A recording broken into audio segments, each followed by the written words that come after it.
Kaibigan, isang pinagpalang hapon sa kaibigan.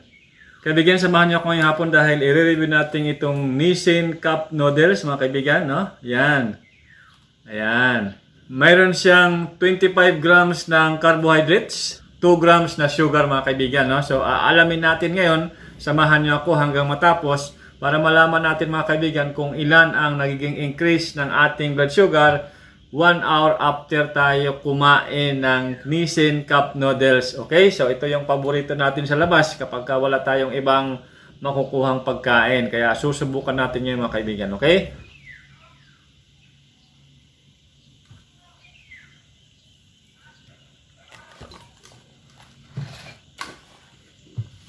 Yan, mga kaibigan, no? Lulutuin muna natin. Sariling init niya. Habang hinihintay natin maluto ay samahan niyo ko dahil susukatin natin ang ating blood sugar, mga kaibigan. Okay? Ayan.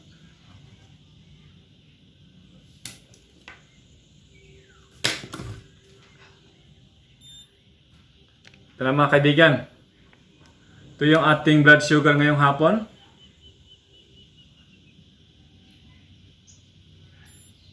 Ayan. 132 mg per deciliter ang ating blood sugar, mga kaibigan, bago tayo kakain nitong Nissin Cup Noodles. Seafoods yung kanyang flavor. Okay? Okay, so kakainin natin, mga kaibigan.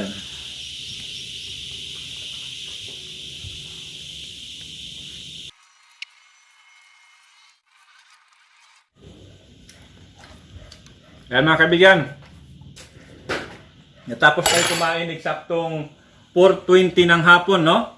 Mamayang 5:20 ng hapon, mga kaibigan, susukatin natin ang ating blood sugar para makuha natin kung ilan ang increase, no, within 1 hour. Okay?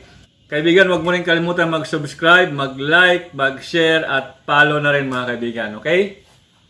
And kaibigan, eksaktong 1 hour after tayo kumain ng Nissin Cup Noodles. So, ngayon ay susukatin natin ang ating blood sugar. Okay? Ito na, mga kaibigan, ito na.